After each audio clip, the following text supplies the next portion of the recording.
আমি চাইবো সমস্ত মানুষ একে অপরের পাশে থাকুক, সমস্ত মানুষ যেন সারা জীবন খুশি থাকুক। কেউ কাউকে না ড্রেসিং সেন্স দিয়ে জাজ করে। আমি এটাও চাইবো কোনো মানুষকে না কালো না ফর্সা এটা দিয়ে জাজ করে। কোনো রাম বা কোনো আল্লাহ বা কোনো যিশু বলে না যে মানুষের পাশে থাকার আগে তার সাথে ধর্মের বিবেচনা করো। So hey guys, welcome to my new video. তো কেমন আছো তোমরা? আশা করছি আছো অনেক ভালো। তাই তো দিন দিন হয়ে যাচ্ছে আমি অনেক কালো। তো গাইস, আজকে যে তোমাদের জন্য যে ভিডিওটা, তো আমাকে অনেকে অনেক কথা বলে যে রামিজ ভাই তুমি যে এইসব ড্রেস পরে ভিডিও করো, কাজের সাইডে গিয়ে নোংরা ড্রেস পরে, কখনো তোমার লজ্জা করে না? এইভাবে আমাকে অনেকে অনেক কথা বলে। তো আমার ভিডিওটা যেই দেখছো, কোনো ভাই বা কোনো বোন দেখছো, তাদেরকে আমি বলতে চাই যে সকাল থেকে ডিউটিতে লেগে রাত 8টা পর্যন্ত মাথার ঘাম পায়ে ফেলে আমাদেরকে কাজ করতে হয় ভাই। এমনিতে আমি কোনো টাইম পাই না, ফ্রি টাইম পাই না। লাঞ্চ টাইমে কোনো রকম খাওয়া দাওয়া করে আমি কন্টেন্ট কিন্তু বানাই। তো এমনি টাইমে তো কোনো আমি ফ্রি টাইম পাই না যে আমি ভিডিও বানাবো বাড়িতে বসে, ভালো জামা কাপড় পরে, ভালো করে চুলটা সেট করে, নতুন নতুন পোশাক পরে ভিডিও বানাবো। তা কিন্তু আমার ভাগ্যে হয়ে ওঠেনি। যখন কোনো টাইম পাই, রুমে বসে ফ্রি টাইম হলে আমি কন্টেন্ট কিন্তু বানিয়ে নিই। এমনি টাইমে আমাদের উইকে কোনো ফ্রি টাইম আমরা পাই না। হ্যাঁ, সানডেতে আমরা হাফ টাইম পাই।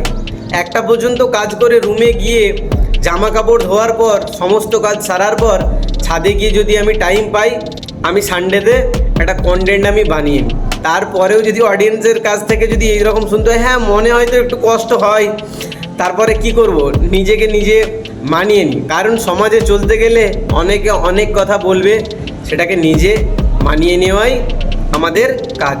দেখো গাইস, একটা ভালো ছেলে সমস্ত মানুষের কাছে কিন্তু ভালো হয় না, কারো না কারো কাছে সে অবশ্যই খারাপ। একটা খারাপ ছেলে সমস্ত মানুষের কাছে কিন্তু খারাপ হয় না, কারো না কারো কাছে সে ভালো। তোমাদেরকে একটা আমি এক্সাম্পল দিচ্ছি। ধরো একটা নেতা জনগণের জন্য খুব ভালো কাজ করছে, সবাই তো আর সেটা চাইবে না। তার যে বিরোধী দলের লোক, সে চাইবে যে একে হাঁটাতে, যে এ কাজ করছে, তার কিন্তু জেলাস ফিল হবে। তো সে কিন্তু চাইবে এ সিট থেকে হেঁটে যাক। সেই রকমই সমস্ত মানুষ কিন্তু সবার কাছে ভাই ভালো হয় না। বাংলা কথাই বলে না, যাকে দেখতে পারে না তার চলন বাঁকা। কিছু কিছু মানুষ আছে, হয়তো আমার কথা শুনে এটা তোমাদের রাগ হতে পারে, বাট এটাই কিন্তু বাস্তব। কিছু কিছু মানুষ আছে, লোকজন আছে, তারা কালো মানুষ বা কালো মেয়ে বা কালো ছেলেকে কিন্তু দেখতে পারে না। আমি এটা কেন ভাই বুঝি না। এদিকে দেখতে পাচ্ছে না, এদিকে বলছে আমার ব্ল্যাক ড্রেস ফেভারিট।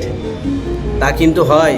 অনেকে আবার এমনও মানুষ আছে যে অন্য ধর্মের মানুষকে দেখতে পারে না। কেন ভাই? তোমাদেরকে আমি একটা এক্সাম্পল দিচ্ছি। ধরো রাস্তায় কোনো নারী বিপদে পড়েছে বা কোনো পুরুষ বিপদে পড়েছে, আমি আছি, তার বিপদ থেকে উদ্ধার করার আগে তাকে দেখব, বিবেচনা করব যে সে আগে হিন্দু কি মুসলিম কি খ্রিস্টান কি বৌদ্ধ। আমরা কি সেটা দেখব না? আমাদের মানসিকতা আমরা পালন করব। কোনো রাম বা কোনো আল্লাহ বা কোনো যিশু বলে না মানুষের পাশে থাকার আগে তার সাথে ধর্মের বিবেচনা করো, বা সে দেখো সে অন্য ধর্মের মানুষ কিনা, এটা তো বলে না। তাহলে নিজেদের মধ্যে কেন এইসব সৃষ্টি করছি? মানুষকে ড্রেসিং সেন্স বা মানুষকে কালো কি ফর্সা সেটা দিয়ে জাজ করা উচিত না। অনেক মানুষ এমন আছে যে তারা নারীদের বিপদে আগিয়ে যায়, এমন চোখে দেখা বাস্তব। তোমাদেরকে একটা এক্সাম্পল দিচ্ছি। ধরো কোনো নারী বিপদে পড়েছে, তাকে হেল্প করতে কিন্তু হাজারো মানুষ চলে আসবে।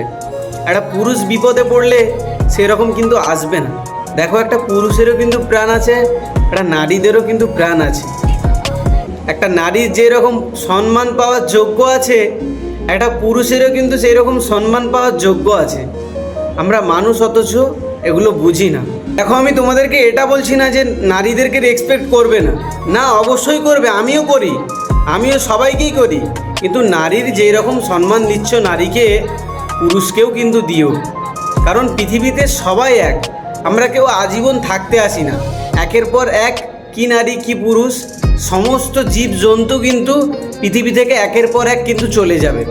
আমি চাইবো সমস্ত মানুষ একে অপরের পাশে থাকুক, সমস্ত মানুষ যেন সারা জীবন খুশি থাকুক। কেউ কাউকে না ড্রেসিং সেন্স দিয়ে জাজ করে। আমি এটাও চাইবো কোনো মানুষকে না কালো না ফর্সা এটা দিয়ে জাজ করে। এটা চাইবো সমস্ত মানুষ সারা জীবন একে অপরের পাশে থেকে যেন এগিয়ে যায়। এই ভালোবাসা যেন মানুষের প্রতি সারা জীবনের মতন থেকে যাক, সে যেই ধর্মের মানুষ হোক না কেন। ভিডিওটা যদি তোমাদের ভালো লাগে অবশ্যই একটা লাইক করে চ্যানেলটাকে সাবস্ক্রাইব করে বেল নোটিফিকেশানটা অল করে দিবে। অল করলে নোটিফিকেশান তোমাদের কাছে চলে যাবে ভিডিও আপলোড দেওয়ার পরেই, তোমরা গিয়ে ভিডিওটা তুরন্ত দেখে নিতে পারবে। তো চলো দেখা হচ্ছে নেক্সট ভিডিওতে, ততক্ষণের জন্য বাই বাই।